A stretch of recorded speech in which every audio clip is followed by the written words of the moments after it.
but it's going to be a hug. Okay, guys. Eddie. Oh wow. Sorry.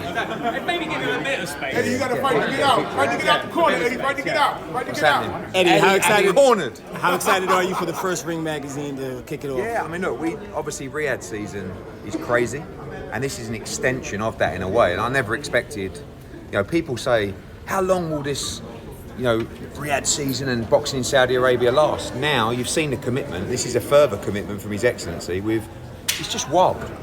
Like, how can you sit there? I mean, we live off trying to raise, revenue for the event, driving a big gate. Now you've got spectacles that aren't gate dependent, like this, where you're shutting down Times Square for a fight. And I think for the profile of the sport, it's incredible because boxing at the moment is red hot, How many seats actually will be in Times Square? I think that's one to be discussed. I don't think that necessarily, obviously this isn't a show for seats. Do you know what I mean? This is a show for a live spectacle. And, the vision that these people have is like anything I've ever seen before. I mean, when you're sitting there and they're talking about Alcatraz and underneath Brooklyn Bridge and shutting down London Bridge in the UK, like you'd never seen it before. And actually, when you actually think about it, it's super smart.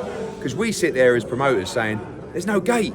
But the bigger picture is the fascination of tuning in. You imagine if you did an event in Alcatraz, like the casual fans that would tune in and go, what on earth is going on here? And this is the vision that these people have. Eddie Hearn. New Yorkers don't feel safe about it. How do you feel about that? Really? Yeah. I believe this event, I mean, we're involved in the operations of the event and, I believe this will be done at the highest possible level, as always, everything they do. Eddie, I gotta ask you, Eddie. I mean, it just happened last weekend. First question, Tank, Roach, what are your thoughts on the draw and who you think won? Do you know what, honestly, I haven't watched the fight. We had a show that night, I haven't watched the full fight. One thing that's kind of baffling is that it wasn't a knockdown. I mean, look, he wasn't hurt. There's no doubt about that. But if you take a knee in the fight and you touch down, whilst punches are being thrown, it has to be a knockdown. I've heard some people saying, that he should be disqualified. He went back to the corner. I don't buy that, to be honest with you. I mean, I think that's a warning. But it's a bit of a bizarre situation. For me, like there was a lot of people in boxing that were saying that this is a really tough fight. Like Lamont Roach is a serious fighter. I said it might not be the biggest profile fight, but it's actually quite a tough fight. And Shakur said to me, like even the day before, I'm telling you, he's going to have big trouble tomorrow night. And I just feel like hopefully this could be the little something that gives Gervonta a little wake-up call to take him back to the mindset of maybe where he was. Do you think New York State overturns it?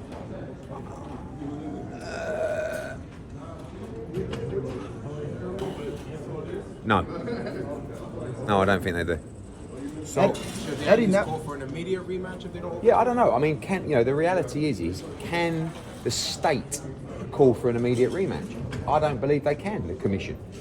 It's really up to the governing body. I mean, the commission can overturn a decision or rule on a decision, but can they order a rematch? That really has to come from the governing body, the WBA, to say, if you want to remain lightweight world champion. But everything I'm hearing is the rematch is going to happen anyway.